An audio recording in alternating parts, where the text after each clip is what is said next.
Right right.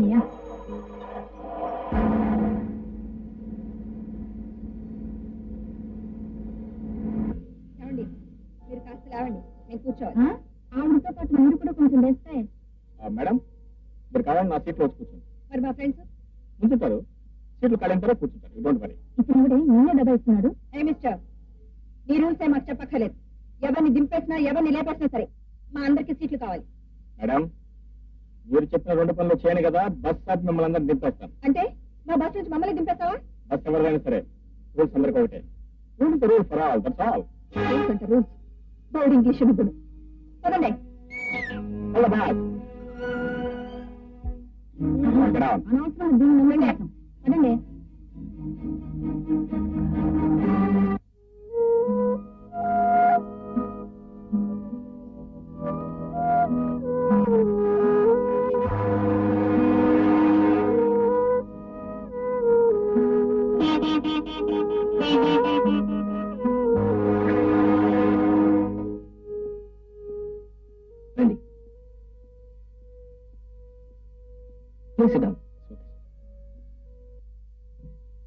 Mister Venu, మీ చెల్లెలు తలనొప్పి కారణం ఏమిటో తెలుసుకోవడానికి ఆమెకు అవసరమైన అన్ని టెస్టులు చేశాను.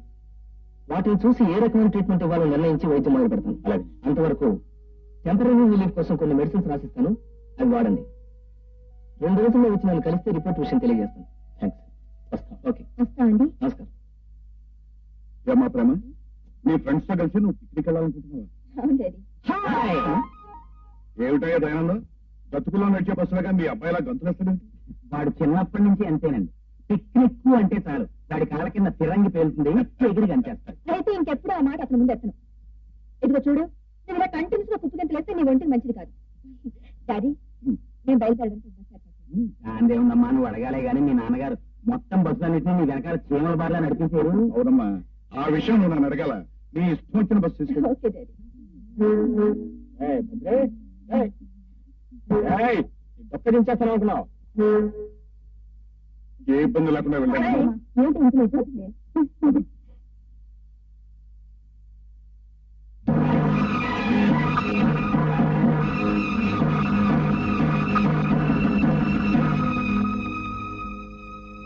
వేణు, వేణు, ఏమిటలా పరీక్షణంగా చూస్తున్నావు?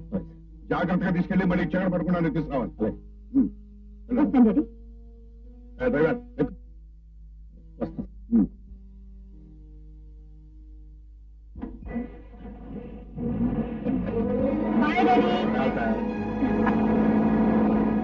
అయ్యా, ఇది నెల తాలూకు అకౌంట్స్ మీరు ఒకసారి చూసేస్తే.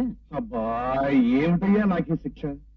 ఆఫీస్ పనులు, అకౌంట్లు, బస్ టికెట్లు, చిల్లర డబ్బులు ఇవన్నీ నేను చూసుకుంటే నువ్వెందుకు, ఈ స్టాఫ్ ఎందుకు? పోనా పని చేయండి, ఈ బస్ డిపో నా పేరు రాసేయండి, నేను చూసుకుంటాను. మరి లేకపోతే ఏంటండి, మీరు యజమాని, ఇవి చూసుకోవటం మీ బాధ్యత. నా బాధ్యత గురించి నువ్వేమీ చెప్పక్కర్లేదు.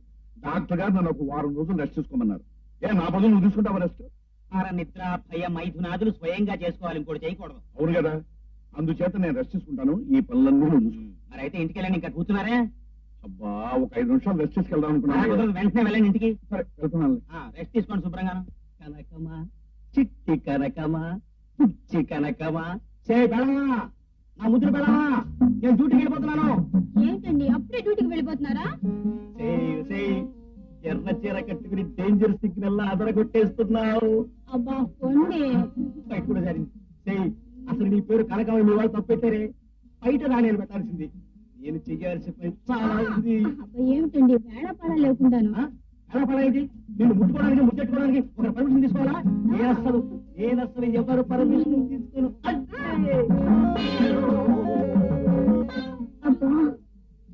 కౌగిలికి అబ్బా ముందు ముందు అబ్బా అంటావా? అబ్బా ఇచ్చావా గురు? గెలవలేదురా. అబ్బా అని బాతో అరిచాను. సర్లే డ్యూటీ టైం అవుతుంది కదా. నువ్వు బస్ డ్రైవర్, నేను డ్రైవింగ్ డ్యూటీ చేయాలి కదా. వస్తా కనుక. ఇంతకాలం సగానికి పైగా డబ్బు మీరే కొట్టేస్తున్నారు అన్నమాట. ఎక్కువ విషయాలు తెలుసుకోవడం నీ ఆరోగ్యానికి అంత మంచిది కాదు. నీకు బుద్ధిమంతుడు అనే బిరుదు ఉంది, దాన్ని అలాగే కాపాడుకో. తప్పుడు పనులు చేయటం, చేయించడం మీకు అలవాటేమో కానీ చేయడం నాకు అలవాట్లేదు. మళ్ళీ ఇలాంటి పని చేయమని అడిగారంటే ఈ వార్త చిన్నగా వాళ్ళు చెప్పాల్సి ఉంటుంది. ఇంకా వీడి చేత షోలాపూర్ అమ్మించేసి శంకరగిరి మాన్యాలు కొనిపించాల్సిందే. మీరు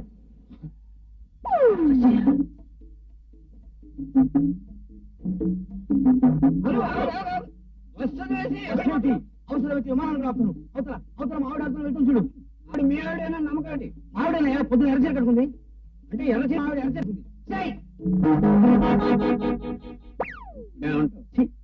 మావిడికి ఎంత అందంగా ఎదుగుతుంది. ఎర్రచీర కూడా అవసరంగా పొరపడ్డాం చూడు. అది ఎర్రచీర ఉపయోగపడదు అనొచ్చు.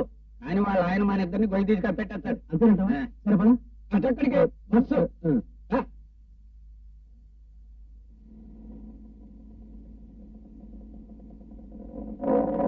చెకింగ్ ఇన్స్పెక్టర్ కాసు కూర్చున్నాడు. కాసు కూర్చుంటే బస్సా పెట్టమనం మనకెట్రా భయం పుచ్చుతున్నా. Good morning. Good morning. బాగున్నారా? ఏంటి టికెట్స్ లాగే ఎట్టడో నన్ను చెకింగ్ చేస్తున్నారు. మన ఎప్పుడు కరెక్ట్గా ఉంటుంది. అరే కానివ్వండి, మీ డ్యూటీ మీరు చేయండి. ఇలాగ నేను ప్యాసింజర్ లేకపోతే. ఓకే అలాగే.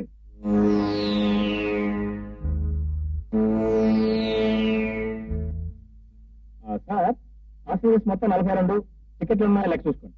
టికెట్ల మాట అలా ఉంచవా? ఇవి నకిలీ టికెట్లు. టికెట్ల అదెలా వచ్చాయండి? ఎలా వచ్చాయా? నువ్వు తీసుకొస్తే వచ్చాయ్యా? నాకేం తెలియదు. తెలుసో తెలీదో తర్వాత తెలుస్తుంది. క్యాష్ బ్యాగ్ లాగే అది నెల జీతం కూడా దానిలో ఉంది. ఈ బ్యాగ్ లో జీతమే ఉందో లేక నువ్వు దొంగ టికెట్స్ సొమ్మే ఉందో తర్వాత తెలుస్తుంది. వస్తుంది డిపో పని. నిజంగా నాకేం తెలియదు సార్. ఆ సేపు అడుగు తెలుస్తుంది. ఏమైంది ఉద్యోగం? తీసేయటం వాళ్ళు చేయగలిగిన పని. ఇది అన్యాయం. ఎవరైనా తప్పు చేయగలరు కానీ నువ్వు కల్లో కూడా తప్పు చేయలేవు గురు. నీలాంటి వాడు నేరం మొత్తం ఉద్యోగం తీసేది దారుణం గురు. అవును, ఈ డబ్బున్న వాళ్ళు కొట్టే దెబ్బని భరించవలసిన అవసరం మనకు లేదు. రేణుకి ఉద్యోగం ఇచ్చేంత వరకు నువ్వు ప్రేమ బస్సు కదలని వీలేదు. ఈ వేళ ఈ అన్యాయం నీకు జరిగింది, రేపు ఇంకెవరికైనా జరగచ్చు. ఈ విషయం యూనియన్ గా పెట్టి మనం అందరం సైట్ చేద్దాం. చూడండి, మీరందరూ సమిష్టిగా స్ట్రైక్ చేసినా కూడా యజమానానికి ఏమాత్రం కూడా నష్టం రాదు. కానీ మీ భార్య బిడ్డలు ఏమవుతా ఆలోచించి ఇందు లేక మనమలా మాడిపోతారు. నా మాట వినండి. నా కోసం నా మీద సానుభూతి మీరు స్ట్రైక్ చేయొద్దు ప్లీజ్. మీరందరూ మీ పనిలోకి వెళ్ళిపోండి. కమా అందరం పిల్లలను తీసుకెళ్ళి.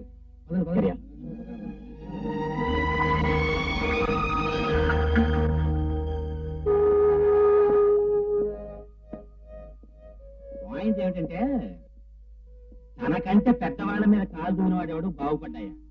కాలు కాంపౌండ్ ఫ్రాక్చర్ వచ్చి కూలబడిపోతాడు.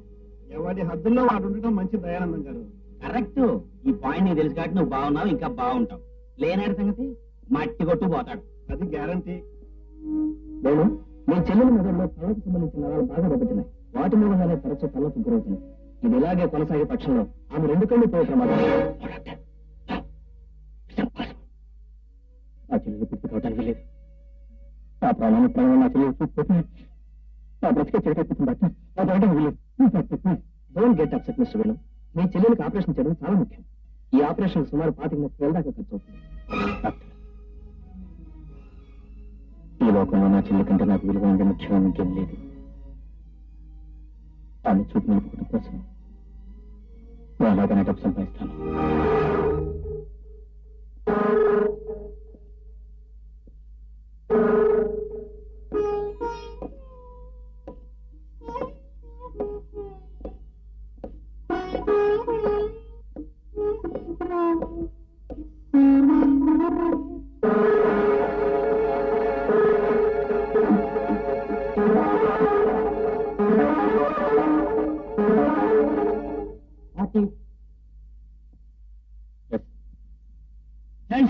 ఎక్కడ వాళ్ళండి కదిలితే కాల్ చేస్తాం.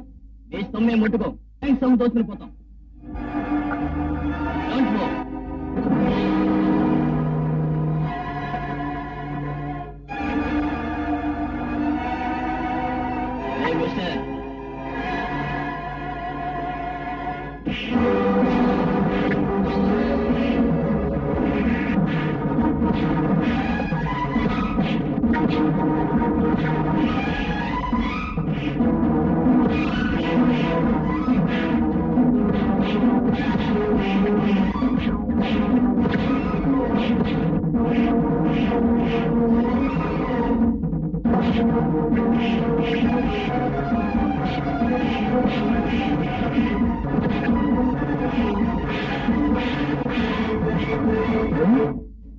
చూసి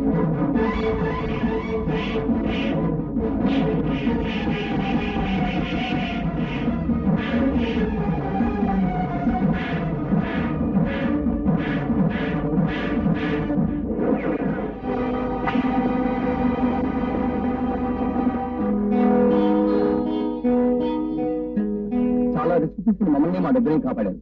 థ్యాంక్ యూ వెరీ మచ్. ఇందులో థ్యాంక్స్ చెప్పడానికి ఏముంది సార్? ప్రజల సొమ్ముని అక్రమంగా దోచుకుని వెళ్ళిపోతుంటే చూసి సహించలేక ఆవేశం తిరగబడ్డారు. శభాష్ హీరో శభాష్. తెలుగు నవలల్లోనూ తెలుగు సినిమాల్లోనూ తప్ప ఇలా తెగించగల మగాన్ని నేను ఎక్కడా చూడలేదయ్యా. ఆ టాప్గా అంత ధైర్యం ఎలా వచ్చేసిందయ్యా?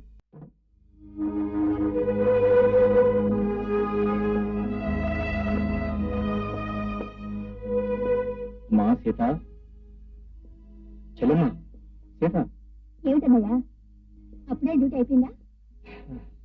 డ్యూటీ అయిపోయింది. నా రిపోర్ట్స్ చూసి డాక్టర్ ఏమన్నారు?